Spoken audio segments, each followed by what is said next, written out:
کیا دجال آنے والا ہے؟ According to the Israeli health minister Yaakov لٹسمن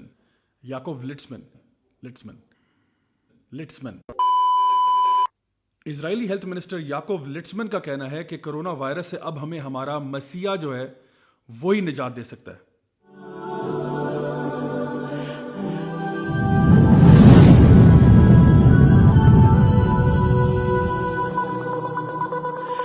السلام علیکم ورحمۃ اللہ وبرکاتہ مائی ڈیئر برادرز اینڈ سسٹرز۔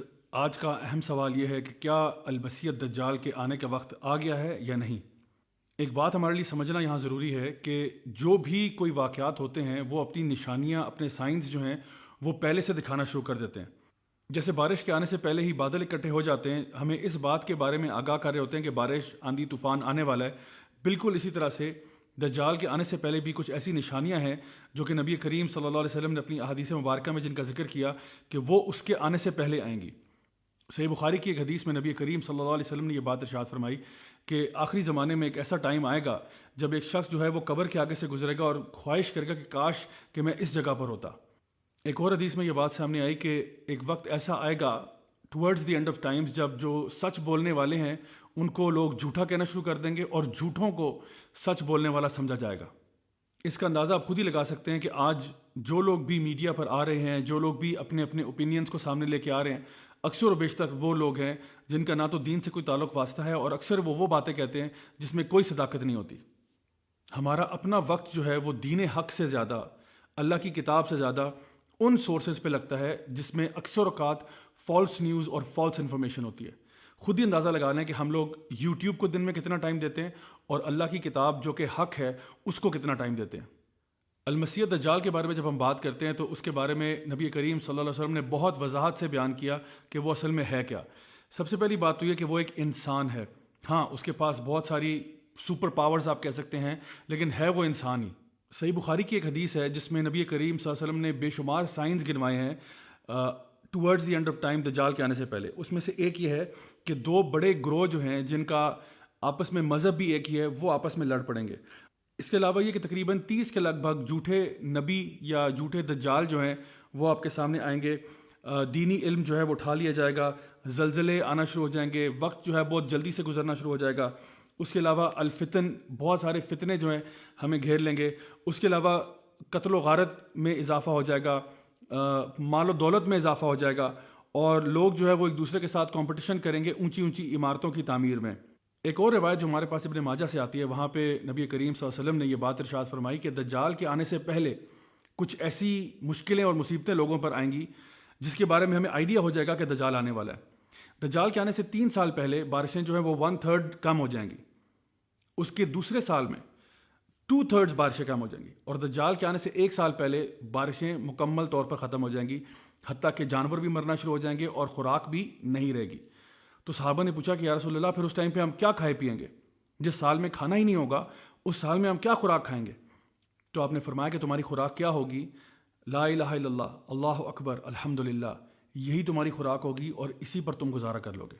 مغیرہ بن شعبہ رضی اللہ عنہ کہتے ہیں کہ میں نے جتنا نبی کریم صلی اللہ علیہ وسلم سے دجال کے بارے میں پوچھتا تھا اتنا کوئی بھی ان سے نہیں پوچھتا تھا۔ تو نبی کریم صلی اللہ علیہ وسلم نے ان سے پوچھا کہ تمہیں کیا چیز دجال کے بارے میں پریشان کرتی ہے؟ تو نے کہا کہ میں نے یہ سنا ہے کہ دجال جب آئے گا تو وہ اپنے ساتھ ایک روٹی کا پہاڑ لے کر آئے گا اور لوگوں کے پاس اور کچھ نہیں ہوگا۔ تو آپ نے فرمایا کہ جو کچھ بھی وہ کرے گا یاد رکھو کہ وہ اللہ تعالیٰ کی مرضی سے ہی کرے گا، اللہ کی اجازت سے کرے گا۔ یعنی کہ میں اس کو آسان الفاظ میں یوں بیان کروں گا کہ آپ یہ مت سمجھیں کہ اللہ سبحانہ تعالیٰ ایک طرف ہے اور دجال ایک طرف ہے۔ یعنی دجال جو ہے وہ اللہ کی مخلوق ہے، کوئی اللہ کے خلاف کوئی اپوزنگ پاور اس طرح سے نہیں ہے کہ ہم اس کو اپنا اتنا سر پہ چڑھا لیں کہ سمجھے بس دجال آ گیا تو کیا ہو گیا۔ یعنی وہ ایک اللہ کی طرف سے آزمائش ہوگی ہم سب کے لیے، ایک بہت بڑا ٹیسٹ ہوگا، ایک بہت بڑا فتنہ ہوگا۔ لیکن کبھی بھی انسان کو یہ نہیں سوچنا چاہیے کہ پاور ساری اس کے ہاتھ میں نہیں۔ اللہ سبحانہ تعالیٰ جو ہے القوی ہے، اللہ تعالیٰ جو ہے وہ ہر چیز پر قادر ہے۔ تو جس طرح سے اللہ تعالیٰ نے شیطان کو بھی لوگوں کے ٹیسٹ کے لیے بھیجا، بالکل اسی طرح سے المسیح الدجال جو ہے وہ بھی ایک آزمائش ہے، ایک امتحان ہے بلیورز کے لیے، اور ایسا امتحان ہے جس کے بارے میں نبی کریم صلی اللہ علیہ وسلم ارشاد فرماتے ہیں کہ کوئی نبی ایسا نہیں گزرا سوائے اس کے کہ اس نے اپنی قوم کو المسیح الدجال کے فتنے کے بارے میں نہ بتایا ہو۔ اور آپ صلی اللہ علیہ وسلم نے یہ بات ارشاد فرمائی کہ کوئی فتنہ اتنا بڑا نہیں ہے آدم علیہ السلام سے لے کر قیامت کے دن تک جو کہ المسیح الدجال کے فتنے سے زیادہ بڑا ہو۔ جہاں تک المسیح الدجال کی ڈسکرپشن کی بات آتی ہے تو اس کی کمپلیکشن جو ہے وہ فیرش کمپلیکشن ہے، ریڈش کہہ لیں آپ کی، اس کی سکن ٹون ہے۔ اس کے علاوہ یہ کہ اس کی جو بلڈ ہے وہ بہت بڑی اور ایک بلکی فزیک ہے۔ اس کے ماتھے کے اوپر کافہ را لکھا ہوگا، جو کہ تمام مومنین جو ہیں پڑھ سکیں گے، چاہے وہ پڑھے لکھے ہوں یا ان پڑھ ہوں۔ دجال کی کوئی اولاد نہیں ہوگی، وہ مکہ اور مدینہ میں داخل نہیں ہو پائے گا۔ اور اگر ہم احادیث کا جائزہ لیں تو بات یوں سمجھ میں آتی ہے کہ لگتا ایسے ہے واللہ عالم کہ دجال جو ہے وہ ٹیکنالوجی کا بڑا ماسٹر ہوگا، کیونکہ آتا ہے کہ وہ زمین سے سارے خزانے نکال پائے گا، اور وہ بہت تیزی سے ہوا کی سپیڈ سے ٹریول کیا کرے گا، اور یہ بھی کہ وہ ایک شخص کے والدین کو لگے گا ایسے کہ دوبارہ زندہ کر دیا، لیکن اصل میں وہ اس کے والدین نہیں ہوں گے، کیونکہ ہم یہ بات جانتے ہیں کہ جو ایک دفعہ مر گیا وہ واپس نہیں آ سکتا، بلکہ یہ دجال جو ہے یہ شیطانوں کی مدد لے گا، شیاطین جو جن میں سے ہیں ان کی مدد لے گا کہ وہ اس کے پیرنٹس کا روپ دھار کر آئیں اور اس کو کنونس کرنے کی کوشش کریں کہ تمہیں دجال کی عبادت کرنی چاہیے۔ دجال کا مطلب ہی جھوٹا ہے، امپوسٹر، لائر، ڈیسیور، وہ جو لوگوں کو دھوکہ دینے والا، فریب دینے والا۔ تو وہ ظاہر تو یوں ہی کرے گا کہ وہ انسانوں کی مدد کے لیے آیا ہے، لیکن اصل میں وہ لوگوں کے لیے بہت بڑا فتنہ ہوگا۔ صحیح مسلم کی ایک حدیث میں یہ بات ہمارے سامنے آتی ہے کہ تمیم الداری جو صحابی رسول تھے، انہوں نے جا کر دجال سے ایکچولی ملاقات کی، اور اس نے کچھ باتیں بتائیں اپنے آنے سے پہلے کی۔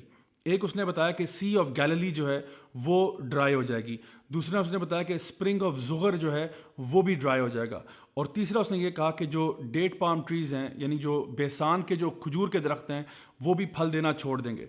آج جتنی میری ریسرچ ہے اس کے مطابق یہ تقریباً ساری چیزیں ہوتی نظر آ رہی ہیں۔ اسپرنگ آف زغر مجھے نہیں معلوم اب کہاں پر ہے، کیونکہ جتنا بھی اس کے بارے میں آپ سرچ کریں مجھے تو انفارمیشن نہیں مل پائی، شاید وہ چشمہ ختم ہو چکا ہے۔ جہاں تک سی آف گیلیلی کی یا لیک ٹائبیریس کی بات ہے، اس کا پانی کانسٹنٹلی ڈپلیٹ کرتا چلا جا رہا ہے۔ اور رہی بات ڈیٹ پام ٹریز آف بیسان کی، تو اس کے بارے میں بھی کچھ ریسرچ پیپرز اویلیبل ہیں کہ وہاں پہ جو ٹری پاپولیشن ہے کتنی بری طرح سے وہ افیکٹ ہو رہی ہے، بیکاز لوگ اس کو کاٹ رہے ہیں اور اس میں کچھ انفیکشن ڈیولپ ہو رہی ہے۔ نبی کریم صلی اللہ علیہ وسلم نے یہ بات بھی ارشاد فرمائی کہ جب دجال آئے گا تو وہ شام اور بابل کے بیچ میں سے آئے گا، یعنی کہ جو پریزنٹ ڈے سیریا جارڈن کا ایریا ہے وہ، اور عراق کے بیچ میں سے جو ایک بیلٹ بنتی ہے وہاں سے کہیں سے وہ نمودار ہوگا جب فرسٹ ٹائم وہ دنیا میں آئے گا۔ آخر میں یہ کہ دجال کا خاتمہ جو ہے وہ عیسیٰ علیہ السلام کے ہاتھوں ہوگا۔ عیسیٰ علیہ السلام کو جب دجال دیکھے گا تو لٹرلی وہ پگھل جائے گا۔ حدیث میں جو الفاظ آتے ہیں وہ ہے کہ اس طرح پگھل جائے گا جیسے نمک پانی میں گھل جاتا ہے، اس طرح سے دجال پگھل جائے گا، کیونکہ اس کے سامنے اللہ تعالیٰ کا ایک نبی اور رسول آ چکا ہے، اور جو جھوٹے کا جھوٹ اور فریب ہے وہ اب اس کے آگے ختم ہو جائے گا۔ Now my dear brothers and sisters, آپ یہ ساری باتیں سننے کے بعد سوچ رہے ہوں گے کہ تو کیا اس کا مطلب ہے کہ دجال آنے والا ہے، کیا اس کا وقت آ چکا ہے؟ اصل جواب یہ ہے واللہ عالم، اللہ بہتر جانتا ہے۔ لیکن کوئی شخص بھی، چاہے وہ اسرائیل کا ہیلتھ منسٹر ہو یا کوئی اور شخص ہو، وہ حتمی طور پر کبھی بھی نہیں کہہ سکتا کہ جی 3 مہینے بعد یا 4 مہینے بعد یا 5 مہینے بعد دجال آنے والا ہے۔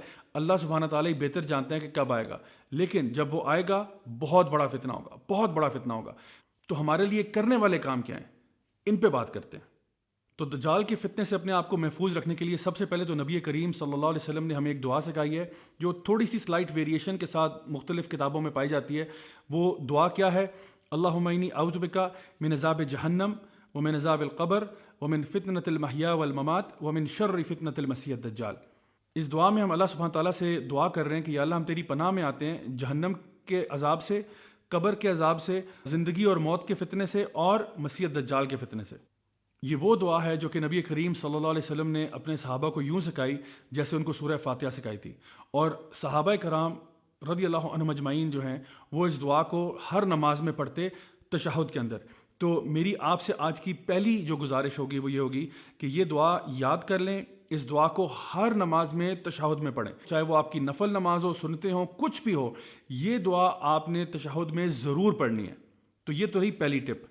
دوسری چیز جو آج کی میں آپ کو بتاؤں گا وہ یہ ہے کہ سورہ الکہف ہمیں ہر جمعے کو پڑھنا چاہیے۔ آج چونکہ الحمدللہ جمعے کا دن ہے تو اس لیے جمعے کے دن یعنی جمعرات کے ٹائم سے لے کے مغرب سے لے کے جمعے کی مغرب تک آپ سورہ الکہف کی پوری طور پہ تلاوت کریں انشاءاللہ۔ اس کے بارے میں کیا آتا ہے کہ یہ ایک ہفتے سے لے کے دوسرے ہفتے تک، یعنی ایک جمعے سے دوسرے جمعے تک انشاءاللہ آپ کی رہنمائی کرتی ہے، آپ کے لیے ایک لائٹ بن جاتی ہے، آپ کے لیے ایک نور بن جاتی ہے، اور انشاءاللہ آپ کو یہ فتنہ آف مسیح الدجال سے بھی دور رکھے گی انشاءاللہ۔ آج کی تیسری اور آخری بات یہ ہے کہ سورہ الکہف کی جو پہلی 10 آیات ہیں ان کو اچھی طرح سے یاد کر لیں، ان کو حفظ کر لیں۔ یہ اس لیے کیونکہ نبی کریم صلی اللہ علیہ وسلم نے اس کے بارے میں بھی ہمیں رہنمائی فرمائی، ہماری چاہے پہلی 10 آیتیں کر لیں یا آخری 10 کر لیں، یا دونوں کر لیں تو زیادہ اچھی بات ہے. اور خاص طور پر سورہ الکہف جو ہے اس کو ترجمے کے ساتھ پڑھنا, تفسیر کے ساتھ پڑھنا, سمجھ کر پڑھنا, کیونکہ جتنے فتنے سورہ الکہف میں مینشنڈ ہیں اللہ ہم سب پہ رحم کرے, یہ سارے کے سارے فتنے مینیفیسٹ ہو جائیں گے جب دجال آئے گا. تو میری دعا ہے کہ اللہ تعالیٰ ہم سب کو اپنے حفظ و مان میں رکھے, ہمیں ہر طرح کے فتنوں سے محفوظ رکھے, چاہے وہ وبائی امراض ہوں, یا وہ دنیا کے زندگی اور موت کے فتنے ہوں, یا وہ دجال کا فتنہ ہو. Until next time, this is me, Raja Ziaul Haq, signing off. Wassalamu alaikum wa rahmatullahi wa barakatuh.